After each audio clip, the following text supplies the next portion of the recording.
Здравейте, скъпи приятели, и от мен. Искам днес да ви пусна един туториал на една прекрасна хубава песен. Това е Псалом 91, само че с аранжимента на Станчо Банджо. Този човек ме е вдъхновявал като млад.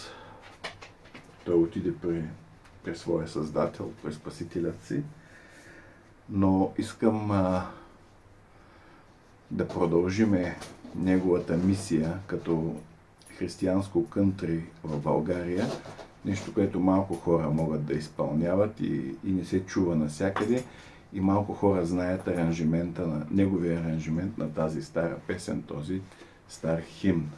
Така, ще започнем с първо да се абстрахирате от китарата. Това е китара в тоналност ла мажор. Всъщност, ако сложите на нормална китара каподастер на пети праг, ще има същото звучение, както тази китара, така че се абстрахирайте от акордите тук.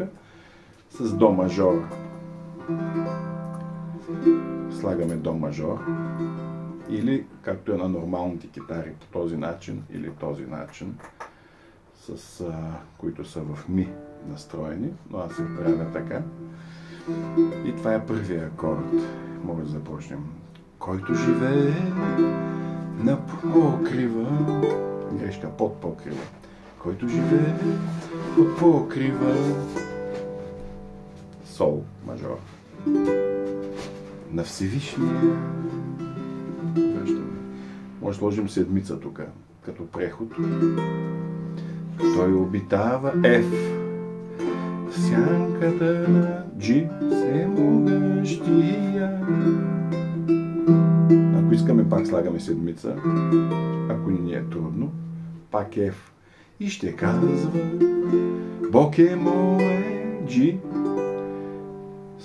До мажор прибежи. F ще защита му и наставник му. Сега ще ви го изпея цялото. Който живее под покрива на Всевишния, той обитава в сянката на Всемогъщия.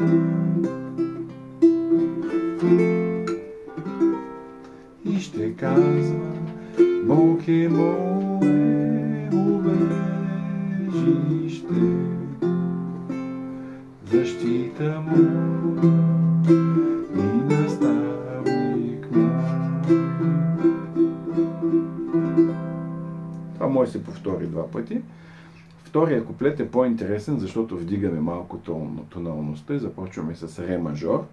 В моя случай ре мажор е това.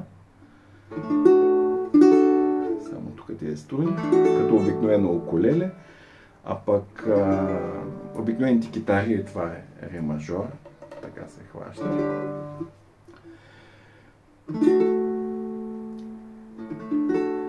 Втори е ла мажор, тук. Пак ре мажор. Ре мажор седмица. При нормалните китари е така се завърта.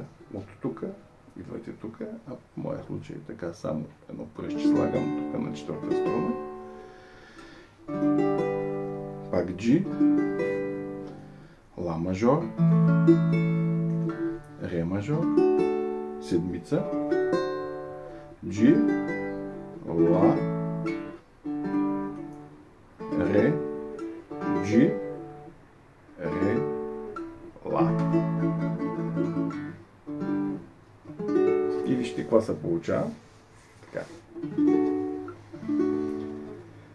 Той ще те пази от клопка в нощта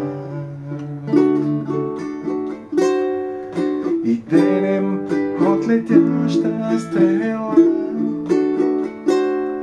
Ангели ще те носят на своите криле и ще крепят в пътя твоите нозе. Ангели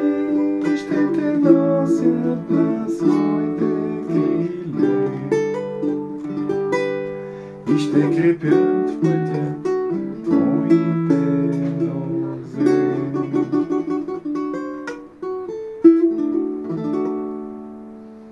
Това е за сега от мене, за още песни на моя YouTube канал. Обичам ви!